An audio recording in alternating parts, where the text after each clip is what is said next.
right, I'm Chris Avina with American Outdoor News, and today we got a really special guest. He was the host of Let's Talk Deer, Whitetail Rendezvous, and Hutcheon Hunting, Bruce Hutcheon. Bruce, thanks so much for coming on again. Always good to see you. Hey, Chris, it's always good to be with a New Yorker. As you know, I started out at Massapequa, Long Island, New York, not really far from where you are. You're not a New Yorker. Who are you kidding? You've been out of Come here on. so long. You're a Colorado person now. Hey, I went to high school in Massapequa, Long Island, New York, and worked at Jones Beach. So I'm a Yeah. New Yorker. So you've been podcasting, you've been around the industry for so long. Tell us what's going on with Hutcheon Hunting these days. Well, Hutcheon Hunting is a brainchild of my wife, actually, because I wrote a lot of big game profiles for a research company, and guys would see me on the forums and they'd say, "Hey, Bruce, can I talk to you for 15, 20 minutes about Unit 49, which is one of my favorite units to archery elk hunt?" And I say, "Sure," because you only draw a tag about 4 or 5 years. Anyway, and so I'd sit there and I'd get on Onyx, or I'd get on Google Earth, and I go look at my notes and blah blah blah. And all of a sudden my wife looks at me after I spend an hour and 20 minutes, an hour and a half with a guy or a gal, and she said, "Bruce, why are you giving away your intellectual property?" I said, "Because I enjoy it. I mean, I'm good at it. I've got boots on the ground. I've been in Colorado since 1985. I've written a couple articles here and there, and I know the ground." Now, to just put a pregnant pause there, things have changed since I started hunting in Colorado, specifically archery hunting, since 1985. Case in Yeah. point, Unit 2, I would get an archery tag almost every other year, or for sure every 3 years. And I had a farm or ranch to hunt on. I did all the things you should do. I went and gathered, raked hay, became a friend to those farmers, an extra hand, if you will, during the summer. And so during the fall, I'd have horses, I'd have Jeeps. There were no lock gates, and I'd basically the run of Unit 2. And that's all changed. Today, I believe a Unit 2 archery tag takes 23 points. Wow. All right. And so, has things changed in the West? Yes. But that's why Hutcheon Hunting was birthed, because since I've been here, I've traveled, I've been involved with the state on Sportsman Advisory Council, Sportsman Roundtable for the governor, blah, blah, blah. I shouldn't say blah, blah, blah all the time. I've been involved on the state level. A good friend of mine was a commissioner. Good friend of mine was the director of Colorado Parks and Wildlife. So I've got some credibility, Chris. Well, you've been in Colorado roughly 40 years. Yeah. And I've hiking the backcountry, hunting elk, hunting deer. You've had boots on the ground. You're in there. And I just got back from the taxidermist. I had a European mount of my mountain goat that I shot at 12,000 feet last fall. One shot, I headshot him, because unfortunately today, and folks, I want you to really pay attention to this. Colorado is multiple use. So, especially mountain goat, the places where mountain goats live is high use by hikers, by photographers, just by a lot of other people, and they have every right to be there. Don't hear me saying that they don't. It's their home. But you have to be strategic on how you get your goat. We spotted the goat he was about 13,000 hanging up on just hanging up there. But we knew he was going to come down to feed and come to water. And so we stayed there all afternoon. waited till he come down, and unfortunately, I couldn't take him at 300 yards because I would have had to shoot across an uphill, and there were some hikers there. No shot. So I had to wait till he got below me. I was above him, and it was very steep angle. And I just one shot and he was down, and that was it. And I want to bring this up. So I had this one lady, we got it on the ground. This one lady came up, man, I'm from Iowa. This is just like us hunting whitetails, and this is the greatest thing. This is the Colorado experience. It could have been more positive. She said, can me and my sons help you move the animal and stuff? I said, we got it, but I appreciate it. Then while we're taking care of the animal, breaking it down, packing it up, this guy came and just harangued me for being a blank Hunter. murderer. Oh, sure. Sure. Right in my face. Because I walked up to him, I saw all the cameras.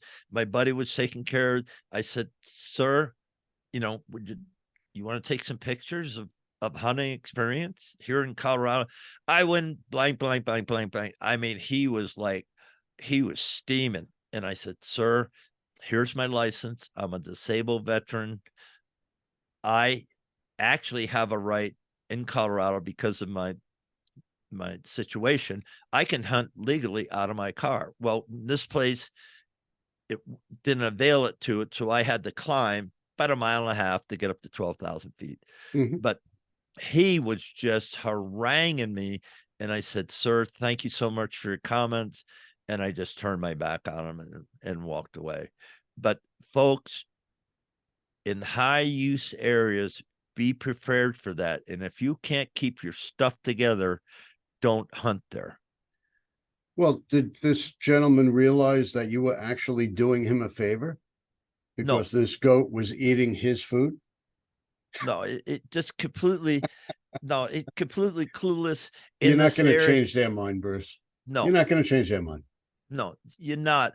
And there's so many tags. I had an easy either sex tag, which I wanted, just because I know there's billies in there and there's nannies in there. I knew they were there. So it's an quote unquote, if a mountain goat hunt can be easy, this is easy. I would submit to you, I don't know how many disabled people could climb to 12,000 feet. And mind you, you're not a young man. No, I'm 77 years old with two hips, and I'm deafer than a doornail, and 2 total hip replacements and 3 back surgeries. And I carried the front shoulders, the head, the cape, and everything else, all the other parts off the mountain. My buddy carried the hindquarters off the mountain.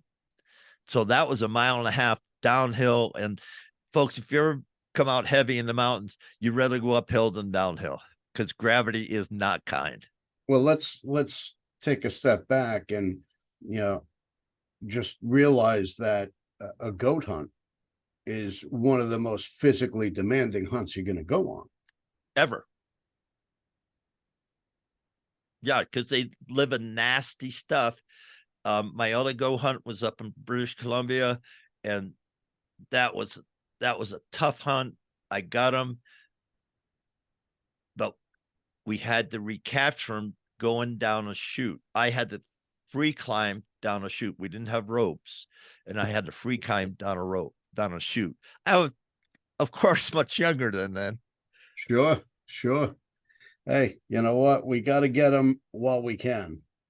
Yes, we can. Because time is not on our side. No. And so that's my little thoughts, tips from Hutch about go hunting in Colorado. Pick your spot and make sure you understand what you could be up against. Oh yeah, absolutely. Now you just got back from a fishing trip too. That's a lot easier than hunting mountain goats. Yeah, the weather wasn't exactly cooperative while you were there, though. We had a hurricane shut down the port of San Diego for 2 days. The first 2 days of our trip, we couldn't go out. And I'll just say this, the local media hyped that storm up to be the storm of all storms. And it wasn't even a heavy rainstorm. Yeah, it rained. Yeah, the wind blew. That's all it did. Yeah. And they shut down the port. But in 3.5 days, we filled the boat with limits of bluefin tuna. And as we said, we had carnage. That's a great trip. Very successful. Oh, it was wonderful. And you have bluefin on the East Coast, but ours are, my friend caught the jackpot fish, was a $1.48, and she weighs 110 pounds. She knows how to fish, folks. Yeah, we need to for bluefin tuna. We leave out of Montauk, and it's like a 3-4 hour boat trip out to the canyon. And it's not a day.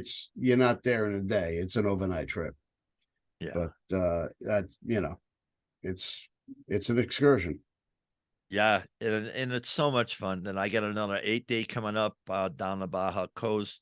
And yes, folks, I've earned my fun. I've earned the opportunities to go on adventures, and like my whitetail hunt coming up is in the land of the giants in Buffalo County, #1 Boone and Crockett County in the country, and I'll be hunting there 3 days during gun season, but with my crossbow.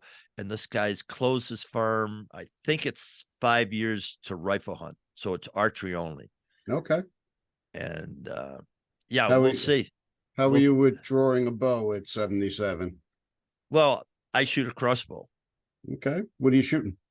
I shoot an Excalibur 380 feet per second with iron wheel, a prop to iron wheel. I love iron wheel broadheads, and I shoot 125 extra wides. Well, I gotta say, personally, I love Excalibur. It's simple. There's no cams. If you're traveling with your crossbow, you don't have to worry about blowing a cam and your strings going. You blow a string with an Excalibur, you just pop another one back on. Nice and easy. I have the Micro 335. Great bow. Killed plenty of deal with it. Yeah, and because I do travel a lot, I just take out the forward pin, the forward nut, and the whole thing just breaks down. Yep. And I have a red dot on it, and everything's breaking down, fits in the gun case, and it's not going to change sight. Yes, when I get in the camp, yes, I do put a couple arrows downrange, but I've traveled all around North America with that crossbow, and I love it for exactly the same thing Chris said, because it's simple. It's a traditional bow on a rail. Can't get any more simpler than that. And just as fast, just as deadly as any other crossbow out there. Yeah, and there's marketing says a lot of stuff, but no wheels, no pulleys. I wax a string, I sight it in, and it's as accurate out to 60, 70 yards as my muzzle loader is. Yep. And there's no holdover. When that thing goes at 380 feet per second, it's there. Period. When I first got my Excalibur, I was so anxious to take a deal with it. And I had a doe tag, so I didn't care what I shot with it. And I told my friend, I said, I'm shooting whatever comes in front of my stand today. So just barely first shooting light. A doe comes in, I'm watching it. I'm like, all right, sitting there for about 15 minutes watching it. Gave me a broadside shot. I took it. Thing didn't even know it was hit. It walked about 3 steps and just fell over. Couldn't get any better. Yeah, and it does the same thing on elk. My last Mhm. elk was a couple years ago, 6 yards, broadside. He was munching. I was perfectly, hidden, and I had it up on my bipod, and it went through him, and he never stopped eating. Just it just and all of a sudden he just drops over. My buddy goes, "Look at that." It really is amazing. I shot a 250-pound feral hog. The thing just laid down, didn't Yeah, run, just laid down. yeah. Couldn't get any easier. So, folks, I hope you get a sense that I've hunted throughout Colorado extensively. I've hunted from Alaska to Ungava Bay and been very successful. I fly fished from Lake Iliamna all the way to Ungava Bay. And I've done some stuff, but I'm 77 years old. And what Hutcheon hunting really is about is to share with you the tips, the techniques, lessons learned, and to share my passion of sitting around a campfire with Chris Avina and some of my other buddies and just, talking about why we love this sport. And that might be a good segue. Do you have a break, Chris? No, we're good. We're good.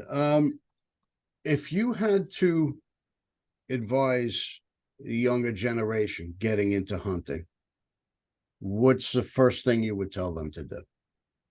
I would tell them to stay away from their iPhone, iPad, YouTube channel, and go find a mature gentleman, somebody my age.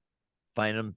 You can find them you go to the pro shops, you go to a range, you go to an elk foundation banquet, a mule deer foundation banquet, you go to Ducks Unlimited banquet, you even get a banquet, during the summer. And Mhm. get to these events and say, hey, I'd like somebody to mentor me. And when you say that, you better be serious, because I hold the kids I mentored, I hold them accountable, Yep. and if they're just, well, no, you got to be accountable. You got to do the work. If there's homework, you got to do it. If you got to practice shooting before we go to the range, you got to do it. You got to become a student of the animal that you're pursuing. Why? Because you owe it to them. Have I made bad shots? Yes. Has Chris made bad shots? Sure. Yes. It's going to happen, but it's your responsibility. You're accountable to ethically take that animal. Find your stand. Set up your stands in the off season. Sit in your stand. Watch the animals. Watch their tendencies. Watch how they come and go. Study it. It'll make it easier when the season comes around. Yeah. And there's no substitute for being in the mountains. I live in the mountains. I work for a company in New York City. So my home office in New York City, I live in Colorado. So I don't think they cared what I did during the weekend. Yep. So I would fly home. I'd get my job, all my work done on Friday. And then Friday afternoon, the kids, the wife, the dogs, they're in my truck. I ran Jeep Wagoneers, and we're out gallivanting. And I can't tell you how many elk I saw, how many deer I saw, how many sheep I saw, how many mountain goats I saw, just going to where they are, getting up in the high country, getting above Sure. timberline, and just sitting there and glassing sun up, sundown, camping out with the family, or dropping down to a city, get a motel room, get up early, say, hey, who wants to go see some elk this morning? I do. And then we go and do it. And I did Sure. that for years and years and years, because I wanted to find out what Colorado had to offer to me. And truly, coming out of New York, this is why I chose Colorado. I was very fortunate in business. The president said, where do you want to go? I said, there's only one place I want to be a manager and run a region. And I said, and that's the Colorado Rockies. You got your wish. and I've been here since 1985. You cashed in your New Yorker card. I did cash that sucker in. Now, I'm also on the board of the Dallas Safari Club Northeast chapter, which runs from New York all the way up to Maine. So if you're looking to get involved in the outdoors and hunting, shoot me an email. Find me on social media. I'm very easy to find. American Outdoor News website. Have any questions? I'm happy to help. Come to our event. We have a banquet in March in Mystic, Connecticut. It's always a great event. We auction hunts. We raffle off rifles, hunting gear. Great place to pick up gear and find some unbelievable hunts at discounted prices. Great place to be. And again, that's where if you want to learn and find out about hunting, that's a perfect place to come to. We mentioned this before, but I'm going to underscore it. Go to those type of events and to say, hey, here's my $25, $30, whatever. I want to become a member. Then I want to volunteer. Then I want to find out somebody that could mentor me. So if you're under 20, if you're under 20, great. If you're 20 to 30, great. 30 to 40, great. Because we need more hunters to help eat the wonderful organic food that the animals provide. We have the best organic pantry in the world. No question about it. And you're never too young or too old to start. You can be our age and get into hunting, and it's rewarding. It's relaxing. It's just a whole different lifestyle experience. And so we've been talking about a lot of different stuff or things, folks, but this is what Hutcheon Hunting, this is what I do. I can talk for days. I've written a couple of books, written a couple of articles. I've got the credibility. And if you want to be around like-kind people, just join Hutcheon Hunting. You do that by going to www.hutcheonhunting.com. Reach out to me personally at hutcheonhunting@gmail.com and check me out. I'm on Instagram. I post just about every single day on Instagram, Twitter. There's a new one out. I don't know, Facebook, and then there's a new one out. I just get invited to. There's another posting thing that I get invited to. But anyway, and I'm big believer in LinkedIn because there's millions and millions of people through groups that you can touch, not only with your business, but to meet other like-kind people. Mm-hmm. And that's what we're trying to do. And I'm going to raise a flag here. But in this country, we just need to get with like-kind people. Don't let the narrative of media confuse you that people like Chris and I aren't here, because we are. In mass. We are probably the largest army in the world, the American hunter. But we're running out of time here. Bruce, thank you so much for coming on. Go to hutcheonhunting.com to find out more information. Become a member. It's worth your while. If you like our podcast, subscribe. You could find me on Facebook, Instagram, and even TikTok. So definitely check us out. Subscribe. We look forward to seeing you. Thanks again. Chris, thanks so much for reconnecting and having me on your show. It's an honor, sir. Always good to see you, Bruce.